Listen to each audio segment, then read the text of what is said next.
All right, man, peace. So, brothers, I remember right around the time that I first started watching college football in the early 1990s. Well, really, the first year that I started watching college football was 1990. I think that was the last year of that dominant Miami Hurricanes run that started in the mid to late 1980s, where they had Michael Irvin and Jerome Brown and Vinny Testaverde, etc.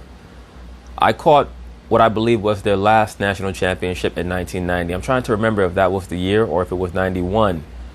I think they squared off against Texas A&M. One of you brothers out there can correct me on that, but they blew the doors off that team. Whoever they played, they blew the doors off that team. They were so super dominant. And during that time period, that was pretty much the start of that great Florida college football rivalry between the Miami Hurricanes, the Florida State Seminoles, coached by Bobby Bowden, and of course, the Florida Gators, who were a team on the come up. And at that time, during that time period, they were known for having the great Emmitt Smith as their running back.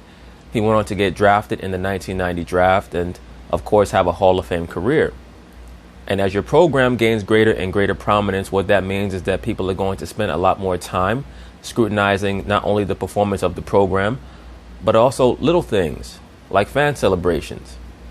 Now, we know that in 2020, the year of clear vision and the year of the start of the quote-unquote new normal, everything now is being placed under a referendum. Everything is being reanalyzed and reassessed to see if it passes the litmus test of practices and cultural components that people want to carry into this next phase of existence, this next phase of the quote-unquote reinvigorated Roman Empire, because they are trying to force the people into globalizing.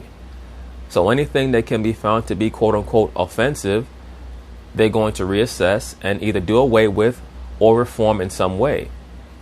Well, one of the things that they've decided that they're going to bring their spotlight on is the celebration of the Florida Gators, that being the quote-unquote Gator bait celebration, where the fans put their arms together and try to mimic the downward bite of the Florida alligator. The reason why this celebration is now considered quote-unquote controversial is because it harkens back to the notion that young black children, black toddlers, so-called black toddlers or so-called black babies, were used as gator bait for Florida alligators. Now, there's some dispute over whether or not this is historically accurate. I have very little doubt that it was, especially when you understand how so-called blacks were treated, especially in the aftermath of the Civil War, when you truly had the rise of white trash, because that's when that started. The rise of white trash truly started right after 1848, and it really reached its pinnacle in the late 1800s into the early 1900s. And what they would do is they would harass, harangue, and afflict so-called black people who were still stuck in that environment known as the postbellum South. And many times they would kidnap little black babies and use them as gator bait or as hunting bait for other animals that were located in the bayou or down south, where have you. So, of course, we're going to scrutinize it. I'm probably going to do an epilogue of exactly what the historicity aspect is of the quote-unquote gator bait concept. But we're just going to assess what these two commenters have to say right here. They're going to talk about it. I'm going to chime in. Everyone, welcome to TMZ Sports. My name is Evan, along with Robert L. Littell. In the house. Michael J. Babcock will be here soon, I promise. He's in the middle of a big story. But look, we got a lot of stuff going on today. I don't know if you've been following this stuff, but the University of Florida has done away with their famous gator bait chant over racist history. You'd be surprised how many of America's cultural celebrations truly come from so-called black people or have something to do with so-called black people, whether it be as the Aboriginal Americans or the black British or black Europeans who came here throughout the 16 and 1700s into the early 1800s, or what have you, or maybe even some of the quote-unquote so-called black exiles from the west coast of Africa. The vast majority of Americana or American culture comes from the so-called man of color who was already here or who was brought here, believe it or not. There's very little cultural impact that has truly been made by any other nation other than ours, and also the early Caucasian European settlers. 95 to 98% of quote-unquote American culture comes from those two demographics.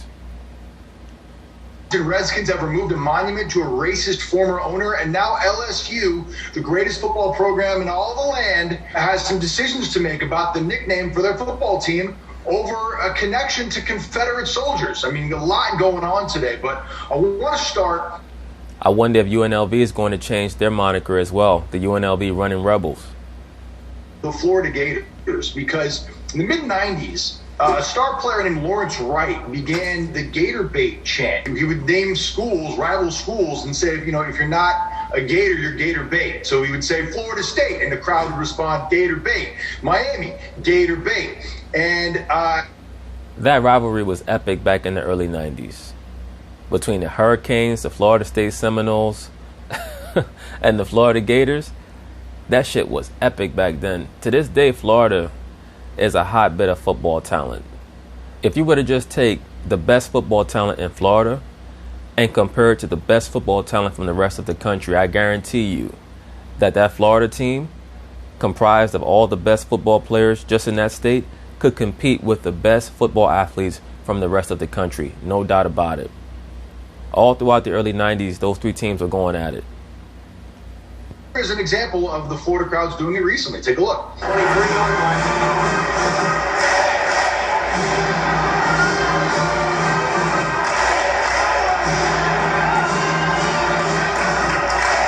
So that chant has persevered through the decades, but now the university is saying no more because of the history of the phrase Gator bait. Rob, are you familiar with this? Yeah, absolutely. Like a lot of things in our history, it kind of starts back during the slave days.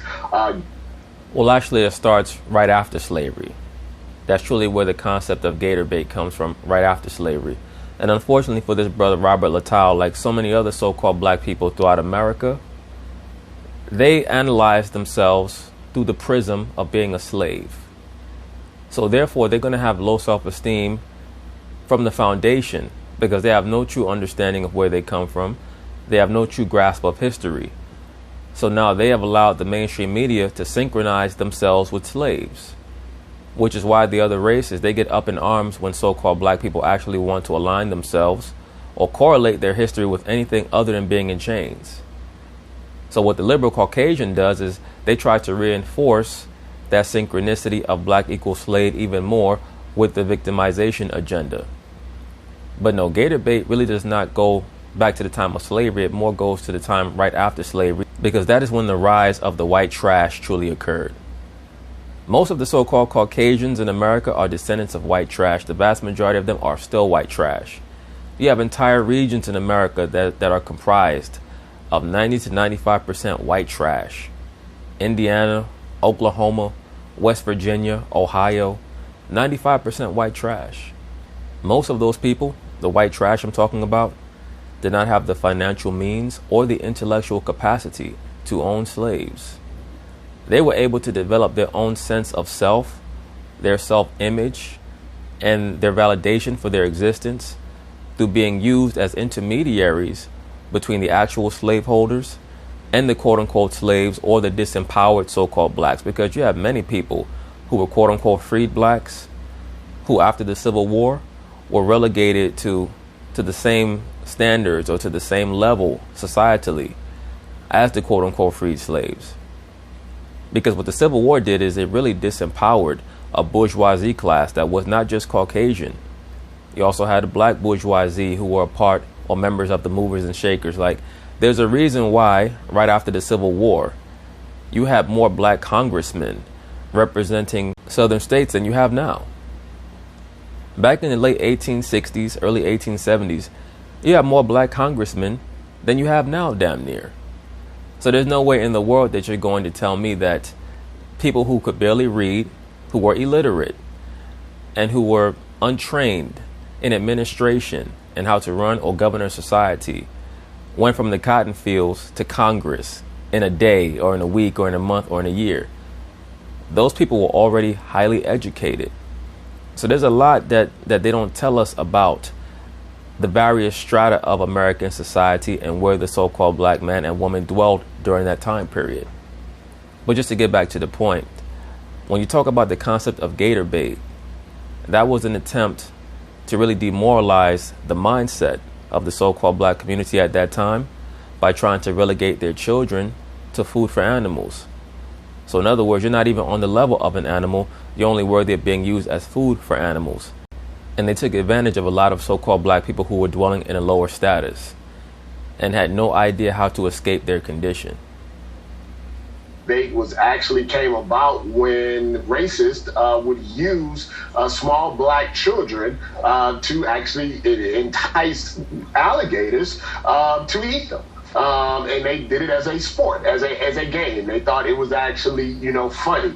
And that's where the term and the phrase gator bait comes from. There's actually some really disturbing images of this happening. Very, very. I mean, trust me. If you have a queasy stomach, you shouldn't watch what's happening. But those are the origins. Shouldn't watch what's happening. Shouldn't watch what? Are you trying to imply that there's video footage of black children getting fed to alligators back in the 1910s and 1920s? Because I'm sure that you don't have that footage.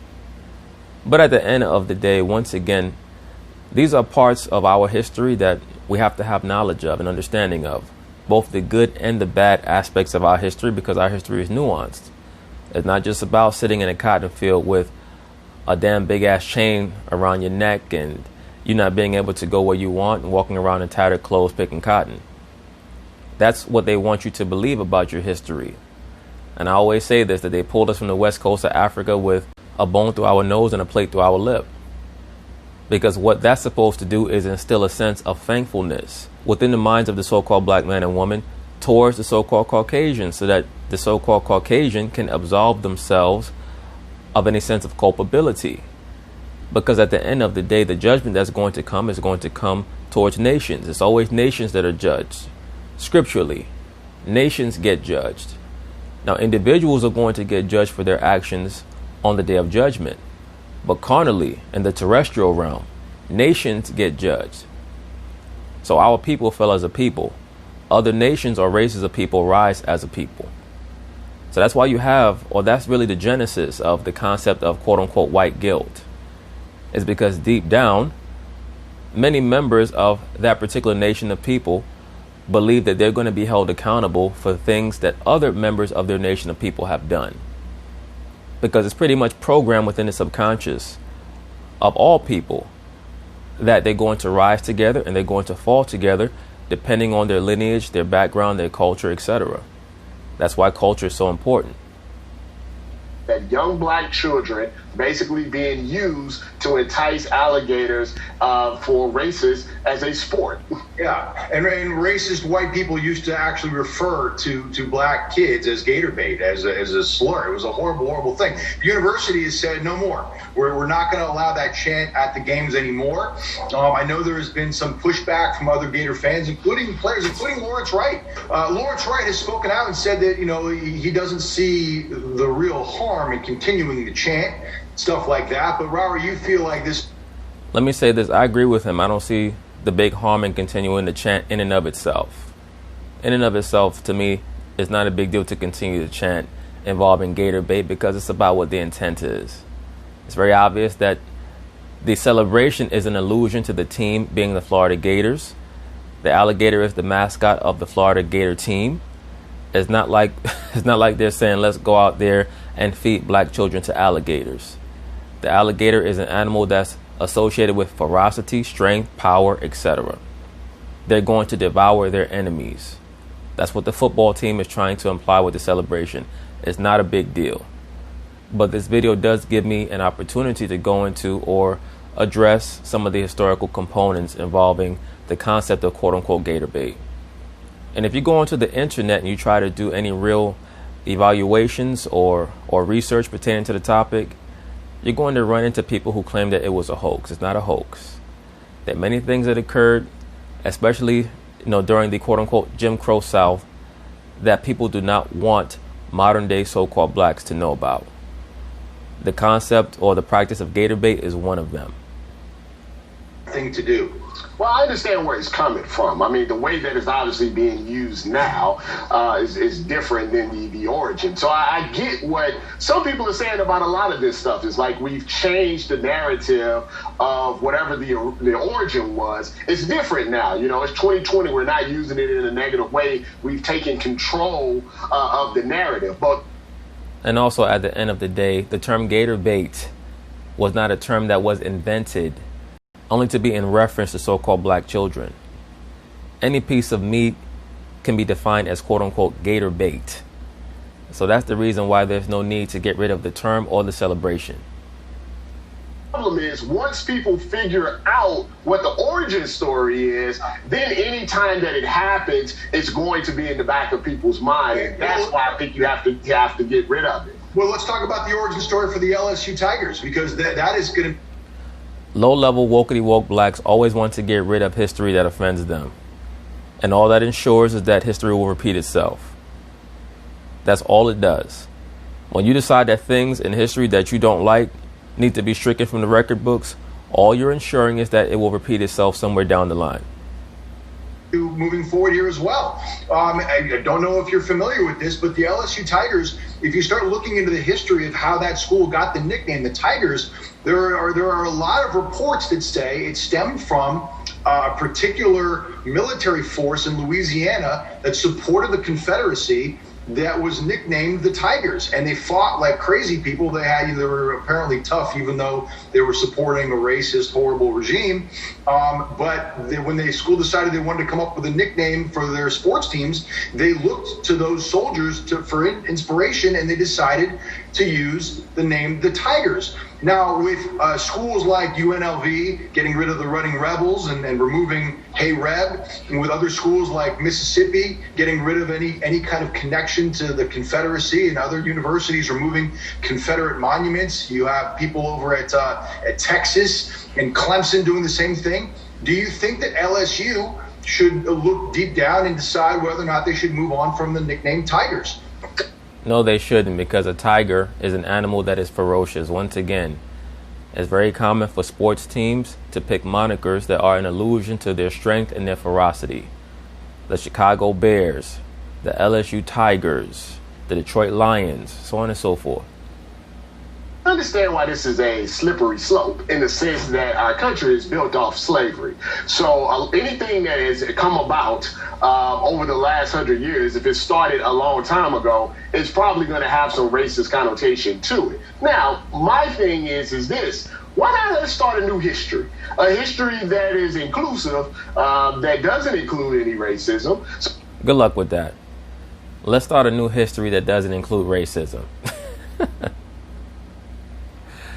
This is how the liberal Caucasian is able to consistently and continually manipulate the feeble mind of the liberal Negro, because they know that the liberal Negro leads with their emotions, whether they be male or female. They're going to lead with their emotions, so that makes them perfect pawns.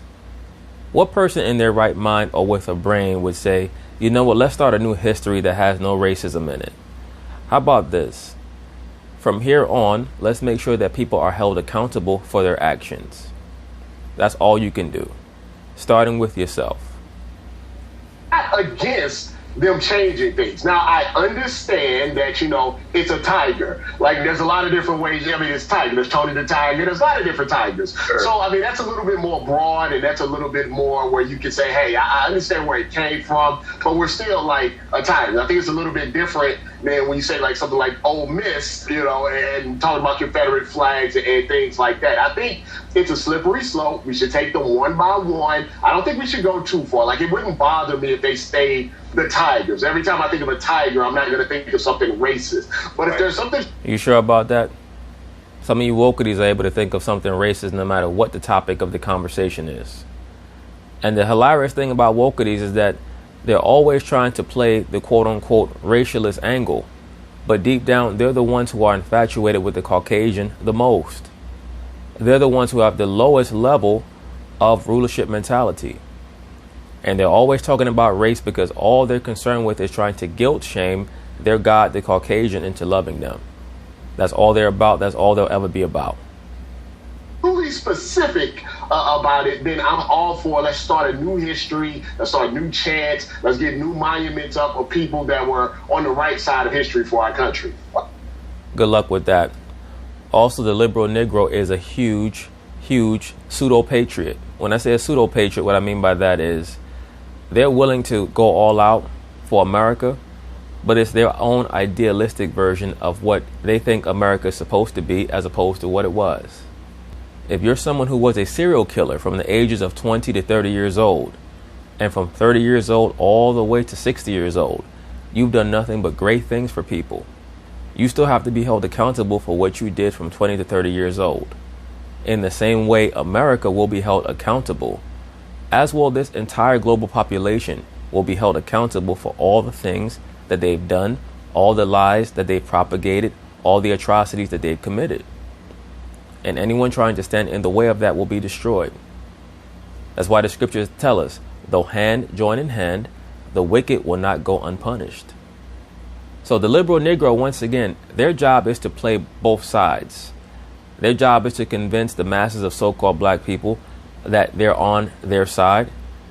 Their job is also to convince the so-called Caucasian that they're going to make sure that the Caucasian stays in power, because that's really the mentality of the liberal Negro. Once again, they are the modern day manifestation of a high-level house Negro. The house Negro always, their job was to infiltrate the minds, the thought processes, and the conversations of the quote-unquote field Negro, who, by the way, was not even necessarily a quote-unquote revolutionary. But the job of the house Negro was to make sure that the field Negro stayed in line. That you didn't even think about having thoughts about something other than the status quo. A great example of that is in the film Glory, where you had the character played by Denzel Washington, who was the runaway slave, and you had the character played by Andre Braugher, who basically was cultivated in the same environment as the character played by Matthew Broderick. There was that division there because of how they were raised. Denzel's character was not necessarily a revolutionary. He was just someone who was caught in a time period that he could not escape. He had to capitulate to whatever it was that the powers that be wanted to be done, because his thoughts were held captive. Now, Andre Braugher's character, his thoughts were also held captive because of the advanced education that he was the recipient of. But they both were still within that bubble. So the only way for us to change the overall societal paradigm is to think beyond the bubble. You have to think beyond, the cell or the prison that our minds have been placed in. And once you do that, you'll see people become very uncomfortable. It's what's known as three-dimensional thinking. Speaking of monuments, over in Washington, D.C., the Washington Redskins have decided to take down a monument that was dedicated to one of the original owners, a guy named George Preston Marshall, who was a racist. I mean, there's no two ways around this. This was a man who for years refused to sign black players, had a strong anti-African American stance that lasted all the way until the early 1960s when government.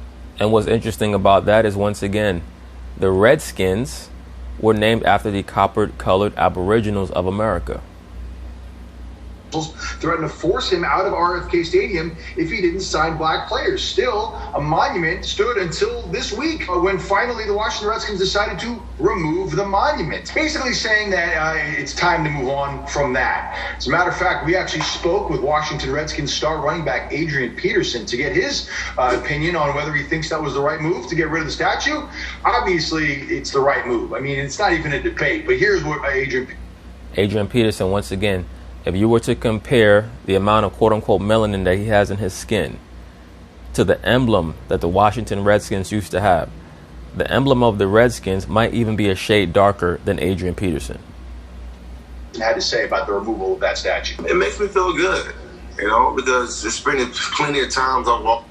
Adrian Peterson, by the way, is in my view a monarch athlete. I'll probably be covering him in a new series that I'm going to start down the line about videos that I've made that I've never released, but we'll see. And,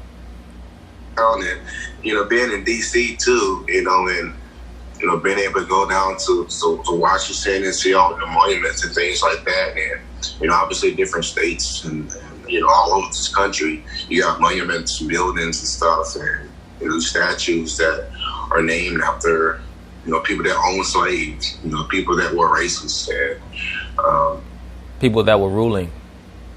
Once again, and I lose a lot of brothers when I say this, but when you talk about systemic racism. You're really talking about systemic rulership. In order to make sure that your progeny can rule in the same throne that you're currently ruling in, you have to set up a system. So it's not really incumbent upon the so-called Caucasian to change his system to give so-called black people a better path towards dethroning them. It's up to our people to understand how the world works. You're either ruling or you're being ruled, period. So if you want to rule, we have to embrace a ruling class mentality. We're part of the solution to keep the minorities and the blacks and the colored people, down. And, it just shows that, God is watching over us. Robert, what do you think about that? Well, I think it's hypocritical. I mean, they're the Washington Redskins. Yeah. I mean, it's great. It's great. Of course, this occurred before Washington decided to change their team name. Taking down the statue because obviously there are photos of this guy in Indian headdresses and things of that nature. But it's just I mean, they're the Washington Redskins. It's hypocritical for them to do that and really don't do anything about the name. So it's good in one part, not great the other part. All right, so really quickly, Gator bait chant. You like the band or not? The Gator bait chant should stay. Man. All right, LSU name change. Florida. Okay to keep the Tigers. Washington Redskins. Well, don't give me anything about the Redskins until they actually change the name to Redskins. Right. That's another brother who does not, of course, know or understand the origin of the term Redskin. And that's why in the series that I did on the Redskins, I synchronized it to the term nigger. It's basically the same concept. Both those terms pejoratively have become known as slurs, when in actuality, when they were first used or utilized, it was just a term that someone was called. A redskin or a nigger basically was kind of sort of the same thing, or along the same lines. All the term redskins means is that, or redskin means is that you're extremely ruddy, meaning copper colored or bronze, like a dark brown. All the term nigger meant is that you were so-called quote unquote black. Once again, meaning dark brown. That's all it means. I'm not saying that you should allow random people to call you by either one of those terms, because both of those terms have different connotations today. But it's very important that we grasp what the original understanding and intent of those words were, where they come from, and how they were used when they were originally utilized, because they can shed some light on our real history.